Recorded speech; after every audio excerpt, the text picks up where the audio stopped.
जनकपुरी के प्रेरणा स्रोत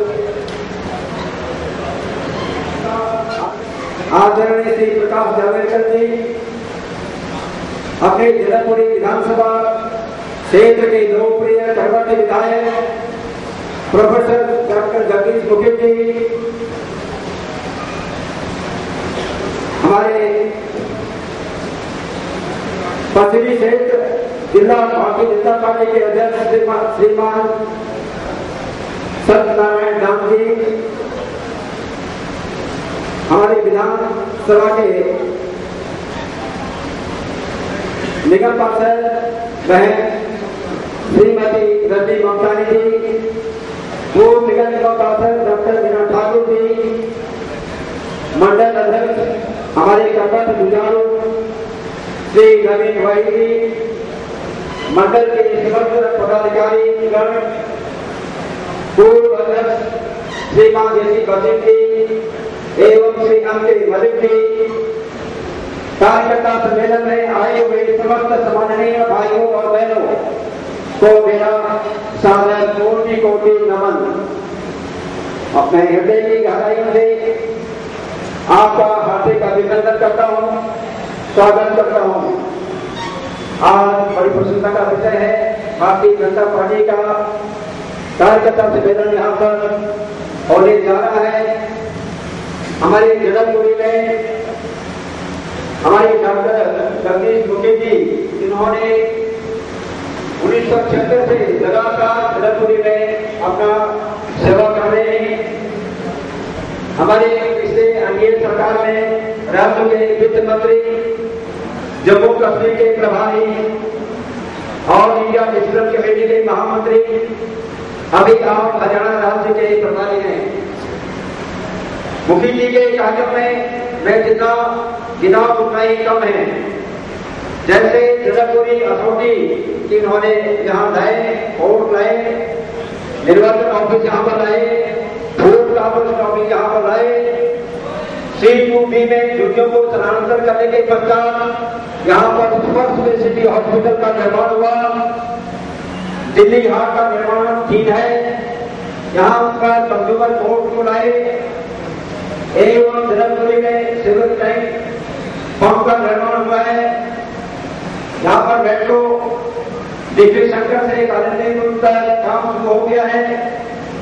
अंशुली स्कूल का निर्माण हुआ है। सिपोरी में सिपाही बहुत सारे इन्होंने अच्छे विद्यालयों का निर्माण किया है।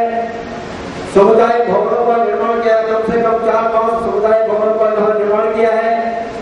साहित्य कला केंद्र जनक के सिनेमा के पीछे जो बना है उसका निर्माण हुआ। कॉलेज भारतीय कॉलेज है, स्विमिंग पूल इन्होंने बहुत सारे बनाए हैं, 4-5 बनाए हैं। पार्कों में छतरियों का निर्माण किया है एवं म्यूजिकल फाउंटेन भी इन्होंने बनवाए हैं, स्टेडियम बनवाए हैं, क्रिकेट ग्राउंड आदि का निर्माण हुआ है। सेतु का भी निर्माण हुआ है, पखा रोड पर, नागलघाट पर, नजर रोड पर। 8 जगहों में नालियों का काम इन्होंने कराया, जो कि पहले खुली थी, अंडरग्राउंड इन्होंने करवाया है। वरिष्ठ नागरिकों को वृद्धावस्था पेंशन दिलाया, विधवा बहनों को पेंशन दिलाया, धार्मिक स्थलों को अधिक से अधिक सुविधाएं इन्होंने प्रदान की। यूजीआर टैंक का निर्माण करवाया। प्रत्येक ब्लॉकों में फैंसी डिजाइनर गेट का निर्माण हो रहा है और सोडियम लाइट होने लगवाए हैं। सभी जनकपुरी के जितने सेक्टर में हैं, हाई वाट लाइट इन्होंने लगवाए हैं। पठा रोड में साइकिलिंग फुटपाथ उन्होंने बनवाया है। इसी प्रकार हमारे निगम पार्षद बहन श्रीमती रजनी ममतानी ने भी बहुत काम किया है। हर ब्लॉक में जाते हैं, अपने सामने खड़े होकर डिशेडिंग करवाते हैं, नाले को साफ करते हैं, जो भी काम होता है। इसके अलावा ब्लॉकों में जाकर ये अदालत लगाते हैं। लोगों को जितने भी समस्याएं हैं उसका समाधान होता है। लेकिन सज्जनों, कार्यकर्ताओं, आज हमारा चुनाव का देखो चल रहा है। यहाँ पर जैसे कि ये सरकार भ्रष्टाचार है, महंगाई से लोग पर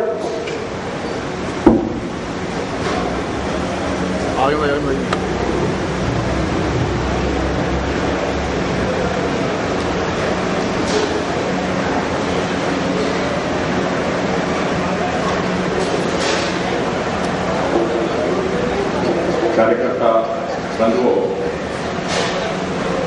हम विधिवत रूप से कार्यक्रम एक ईद से करना चाह रहे थे, किंतु आज के हमारे मुख्य अतिथि भारतीय जनता पार्टी के राष्ट्रीय नेता, जिन्हें आप प्रतिदिन टेलीविजन पर प्रवक्ता के नाते से जो भी आजकल कांग्रेस हल्का सा भी गलत कदम उठाती है, उनकी किस प्रकार से धज्जियां उड़ाते हैं, ये आपने उनको देखा। उनकी 11 बजे की बहुत ही इंपॉर्टेंट मीटिंग थी, आपने देखा होगा। अन्यथा नेता आपको 10 बजे का समय दिया, नेता 12 बजे 11 बजे आए तो ठीक 10 बजे यहां पर आ गए। उन्होंने 11 बजे पहुंचना है। हम बाकी जो फॉर्मल कार्रवाई हमारे अध्यक्ष से निवेदन कर रहा हूं, उसे पोस्टपोन करके मैं आज के इस कार्यकर्ता सम्मेलन का इनागुरल सत्र जो है, मैं निवेदन कर रहा हूं श्रीमान प्रकाश जावड़ेकर जी को, वो हमारे कार्यकर्ताओं का राष्ट्रीय मुद्दों पर मार्गदर्शन करें। श्रीमान प्रकाश जावड़ेकर जी। मैं अध्यक्ष महोदय से प्रार्थना करूंगा, आप मूल भावना से संबंध करें।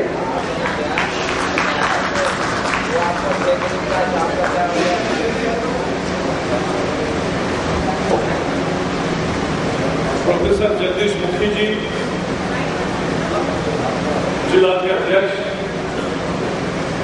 इस विधानसभा मंडल के सभी पदाधिकारी, कार्यकर्ता भाई और बहनों, जैसे दिल्ली इतनी फैल गई है कि सब जगह जाना मुमकिन नहीं होती, लेकिन वैसे हम रोज एक दूसरे को मिलते हैं, क्योंकि टीवी लगाओगे तो मैं दिखूंगा ही, बच नहीं सकता, लेकिन वो दूर से दर्शन होता है। आज आप सबको प्रत्यक्ष मिल रहा हूं, इसलिए प्रणाम करता हूं, आपको बधाई देता हूं, आपका अभिनंदन करता हूं। और ये जो चुनाव आ रहा है और उसकी तैयारी के लिए सारे सम्मेलन हो रहे हैं, और बहुत महत्वपूर्ण है, क्योंकि दिल्ली का इस बार का चुनाव ये ट्रायल रहेगा लोकसभा के चुनाव का, और दिल्ली में जीतेंगे या नहीं जीतेंगे, कितने मार्जिन से जीतेंगे, इस पर लोग नजरें मिलाकर बैठे हैं देशभर से, क्योंकि अब हमारी तरफ से घोषित है कि मोदी ही हमारे प्रधानमंत्री होंगे।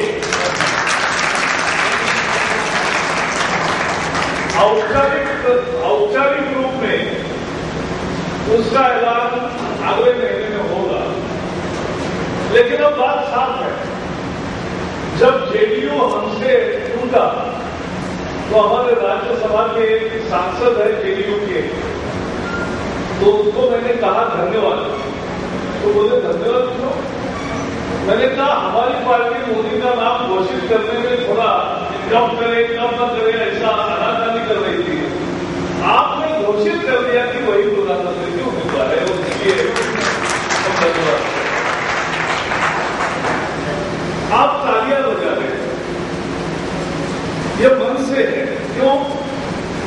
आप में से बहुत लोग होंगे जिन्होंने मोदी को न देखा है, न बहुत ज्यादा नजदीकी से पहचाना है, न उनका भाषण भी सुना होगा प्रत्यक्ष ऐसे हॉल में, लेकिन वैसे वो दिल्ली के प्रभारी थे और जगदीश जी कब से काम कर रहे, तो आपके मंडल में उनका निश्चित आना हुआ होगा, लेकिन फिर भी बहुत लोग हैं कि जिन्होंने नहीं देखा, लेकिन उनके मन में भी एक आस है और लोग चाहते हैं मोदी आए। जरा कम कर दिया आवाज यार, हाँ अभी होता है, हाँ ये ठीक है, बराबर है, आवाज आ रहा है सबको। मैं आपको आज का ही आज तेज बता रहा हूं, आपके घर में पेपर डालने वाला जो है, आपके कपड़े इस्त्री करने वाला जो है, जिनके पास गाड़ी हो उसका ड्राइवर जो है, आज जो खाना पर हमें परोसने वाले हैं कॉन्ट्रैक्टर की कैजुअल लेबर, वो है। इस हाल का व्यवस्थापन करने वाले लोग हो, सफाई काम करने वाले लोग हो, अपने रास्ते सफाई करने वाले काम हो, कब्जा हो, आप सचमुच में कल एक बार खुद सीखिए, सबको सर्वे कराइए। ये चैनल वाले सर्वे करते ना, इससे ज्यादा ये तगड़ा सर्वे। और आप दो ही सवाल पूछिए, कौन प्रधानमंत्री होना चाहिए, राहुल या मोदी? कौन बनेगा, राहुल या मोदी? आप किसको वोट दोगे, राहुल या मोदी? पूछो। और जो जवाब आएगा वो चौंकाने वाला है। लोगों को जो लगता है कि ये मोदी केवल शहरों में और मध्य वर्ग में लोकप्रिय है, बिल्कुल आप देखेंगे कि गरीब के मन में आज तरक्की की आस है। आपके घर में काम करने वाले जो नौकर होंगे वो भी अपने बच्चे को 200-500 रुपए फीस देकर अगर अंग्रेजी स्कूल में डाल रहे हैं तो वो एस्पिरेशन है। वो एस्पिरेशन है, वो बोल रही है कि मुझे विकास चाहिए, मुझे तरक्की चाहिए, मुझे आगे बढ़ना है। और आगे बढ़ने का नाम आज नरेंद्र मोदी हो गया है, क्योंकि लोग चाहते हैं ये सरकार मनमोहन सिंह की देगी, 9 साल में कुछ नहीं कर पाई, अब हाथ पांव मार रही है, लेकिन कोई मतलब नहीं है इसका। और इसलिए इस प्रशासन से नाराज, कांग्रेस से खफा लोग आज मोदी को एक सहारे के रूप में देखते हैं, क्योंकि people want non corrupt good governance. और उसके लिए जो मोदी की चाहत करते हैं, और ये गरीब भी चाहता है, वो अंग्रेजी में नहीं बोल पाएगा, लेकिन अपनी जबान में वो कहेगा कि तरक्की के लिए ठोस आदमी चाहिए। अब ये एक ऐसे में बहुत पॉपुलर होगा, क्योंकि मनमोहन सरकार की तो ऐसी फजियत हुई, ऐसी स्थिति हो गई है कि आप पूछो मत। यानी मनमोहन सिंह जी 1991 में जब वित्त मंत्री बने थे नरसिम्हा राव के नेतृत्व में, तब उन्होंने आर्थिक उदारीकरण का अध्याय शुरू किया, तो लोगों को लगा कि एक अच्छा कोई काम कर रहा है। लेकिन तब वित्त मंत्री होने वाले मनमोहन सिंह ज्यादा प्रभावी थे, लोकप्रिय थे, बल्कि आज प्रधानमंत्री बने, लेकिन सोनिया के अंदर बने हैं, तो उनका पूरा खत्म हो गया, इकबाल ही खत्म हो गया। और इसलिए आजकल में एक एसएमएस आपके में से भी किसी को मिला होगा कि भाग मिल्खा भाग, इस फिल्म के सफल निर्माण के बाद अब उस फिल्म का निर्माता नया फिल्म निर्माण कर रहा है, उसका नाम है बोल मनमोहन बोल। ये यहां तक आए कि लोग आज इस सरकार की सूरत को देखना नहीं चाहते। इसकी पहचान बन गई महंगाई और भ्रष्टाचार। और महंगाई ऐसी, लोगों को हमें बताना पड़ेगा। 2004 तक हमारी सरकार थी, 2004 तक अटल जी की सरकार थी, तब अटल जी के जाते समय आर्थिक स्थिति क्या थी, महंगाई के दर क्या थे, और आज उन्हीं चीजों के दाम क्या हो गए, क्या से क्या हो गया, और आपका तनख्वाह कितना बढ़ा? वो ज्यादा नहीं बढ़ा। आम गरीब पर बहुत भारी मार पड़ी है इस महंगाई की, और इसलिए ये आज अनेक तरह के एक बहुत आक्रोश जनता में है। एक ही बहाना है, जब जब भी बीजेपी सत्ता में आई है महंगाई कम हुई है, जब जब भी कांग्रेस सरकार में आई है महंगाई बढ़ गई। सिंपल मैसेजेस वो कैरी करता है। चुनाव में लोगों को बड़े लंबे भाषण देने की जरूरत नहीं है, लेकिन घर घर में जाकर संवाद करना चाहिए। मैं मानता हूं कि मैंने दिल्ली में पिछली बार भी 2 चुनाव में प्रचार देखा है। वैसे तो मैं 1985 में भी, जब विजय कुमार मल्होत्रा वर्सेस अर्जुन सिंह लोकसभा का चुनाव हुआ था, तब भी मैं यहाँ 2 महीने काम किया हूँ। तो दिल्ली को मैं तो जानता हूँ कि यहाँ प्रचार का रोड पर शो करना ज्यादा ये तरीका है, लेकिन घर घर में जाकर अगर संवाद करोगे तब जाके पता चलेगा कि वो घर का रुझान क्या है, बदला है, नहीं है, कितना गुस्सा है, कितना आक्रोश है, क्योंकि रोजगार नहीं बढ़ रहे। नौजवान आज अपने कार्यक्रम में अभी नौजवान कम आए हैं, ये भी एक जरा देखने की बात है, क्योंकि 18 से 40 साल का या 30 साल का जो युवक है वही तो मोदी का क्रेज है। वो मोदी के लिए जो सबसे जबरदस्त क्रेज है वो उस उम्र में है, लेकिन वो वोटर नहीं बनेंगे तो कुछ नहीं होगा। अब आपका वोटर बनाने का काम तो 26 तारीख को समाप्त हुआ था। हाँ, तो 2 अगस्त तक इससे क्या था वो भी खत्म हुआ, लेकिन ऑल इंडिया का चलता रहेगा। आपका भी मैं बताना चाहता हूँ, विधानसभा के लिए भी अभी कुछ मतदाता अगर बचे हैं, और खासकर मैं परसों ही गया था चुनाव आयोग के दफ्तर में, मेरे घर के पीछे ही है तो मैं जाता रहता हूँ। तो चुनाव आयोग के 2011 में जिनको 18 साल पूरा हुआ, उसमें से केवल 20% लोग मतदाता बने। 2012 1 जनवरी को जिनको 18 साल पूरा हुआ है, उसमें से केवल 16% मतदाता बने हैं, और जिनको 2013 1 जनवरी को पूरा हुआ है 18 साल, उसमें से केवल 12% वोट रजिस्टर हुए हैं, बाकी नहीं हुए। ये गंभीर स्थिति है। ये मैं ऑल इंडिया के आंकड़े बता रहा हूं। दिल्ली में शायद आप सब लोगों ने मेहनत की होगी तो इसका ज्यादा होगा, लेकिन अभी भी बच्चे हैं तो सप्लीमेंट्री लिस्ट में आते ही है, तो अपना जन्मसिद्ध अधिकार है। यहाँ भी विधानसभा के लिए क्लोज तो होता नहीं जब तक कि नोटिफिकेशन नहीं निकलता, तब तक ये 1 महीना भर का है, और उसमें शायद डुप्लीकेट भरना पड़ता होगा, कुछ करना पड़ता होगा, लेकिन जो भी है मतदाता बनाना ये पहला काम है। और इसलिए मैं चाहूंगा कि आज अगर कामकाज हम कर रहे हैं तो कामकाज की बैठक में इसकी भी रचना करना कि घर घर का जाकर एक 18 साल का युवक मतदाता हुआ है कि नहीं देखो, क्योंकि जो भी पूछो वो बोलता है हाँ मैं लोगों को करवा तुम बन गए हो क्या, आप बन गए हो, हो रही है। तो इसलिए मतदाता बनाना एक पहला काम है। दूसरा काम आज के दिन में करना होगा कि ये घर घर में संवाद करने वाली होती है।